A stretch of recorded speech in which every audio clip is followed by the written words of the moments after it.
Hey guys, it's Jen at the Wheelhouse Project, and I just wanted to talk a little bit about surrender and also sort of this force versus flow.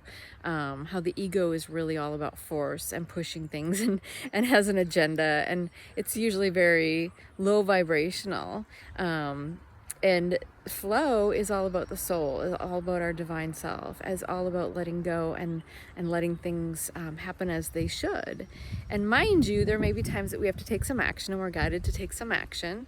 But even then, you have to check in and see when you're supposed to take that action. Like, for example, I knew I was supposed to make a certain phone call that I knew, I felt might be a little challenging for me this week. And I kept checking in and I kept, kind of observing my energy, making sure I was in the right energy. And there was a moment of sudden knowing, like, it's now. And I felt totally calm, totally peaceful. And I just picked, without questioning, I picked up the phone, not without letting the ego get a hold of it or go to fear or anything. I picked up the phone and made the call, and it went amazing. It was calm, it was peaceful, it was easeful. But I think, so often the ego will take things off track. We'll go into force, we'll go into worry, we'll go into fear. Things that you should be doing, that you're being guided to do, it will scare you about it. It will make you second guess yourself, everything. So it's something to really start honing in yourself, is to really observe what's going on, who's talking. And if it's, if it feels chaotic in your body, very likely it is, the ego, because the ego causes that chaos, it causes that tension, causes stress, causes anxiety, causes worry, fear, all of those feelings. Mind you, there might be moments that your soul, your higher self guides you to do something, and you do it and it's a little scary. That's okay. But I think you have to be able to, tell the difference. If you keep checking it and say yes, it feels a little intimidating, but you have to suck up your courage and do it. That's different. And you'll learn the differences. You have to feel it, learn to feel it in your own body and see what you're doing, and see when the mind is kind of like, doing it, circling around something and freaking you out.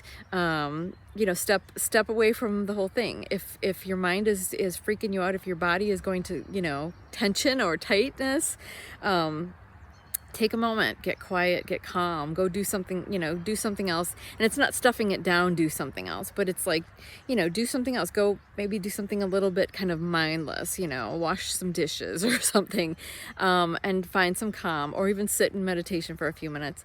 Bring some calm to yourself, go for a walk. And then ask again. When you feel calm again, ask again about what you should do and see what you get. And again, you're not asking the ego mind. Make sure you're going to your higher self, and you'll learn the difference. You'll learn the difference in how it feels too, and also the response. Like I said, higher self, it just feels clear, it feels peaceful, it feels loving. And the ego, it causes tension in your body right away.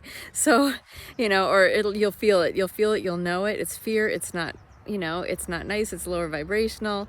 So just learn to navigate, because it's so important for us right now. Just one little example, I have a baby crow that fell out of the nest in a tree near my home, and it's not tiny, it's probably half or 3/4 of the way full grown.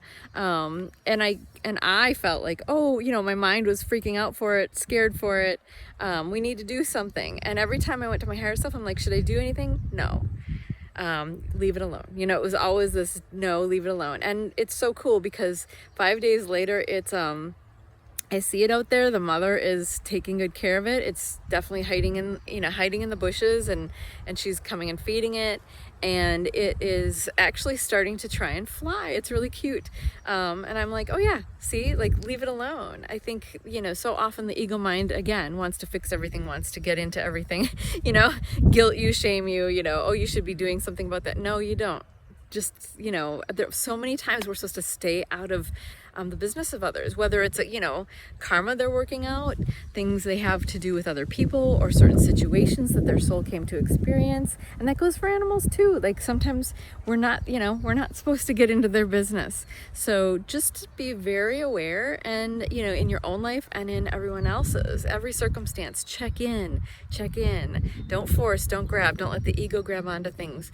Flow, relax, check in. And like I said, if you're getting too in your head or caught up in worry or fear or circumstances around you, maybe there's a major event going on around you, do everything you can to come back to your heart, to come back to calm, come back to center, and ask your higher self, what should I do? And if you're not sure, call in the angels, call in, the divine, call in help. But definitely stay in that flow.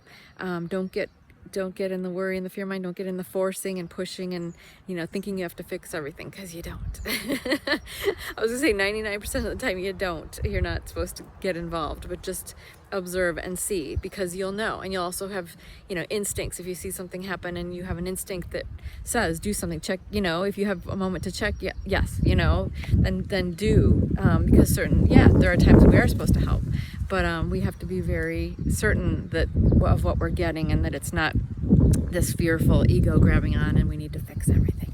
So I hope that helps today. So much love to you.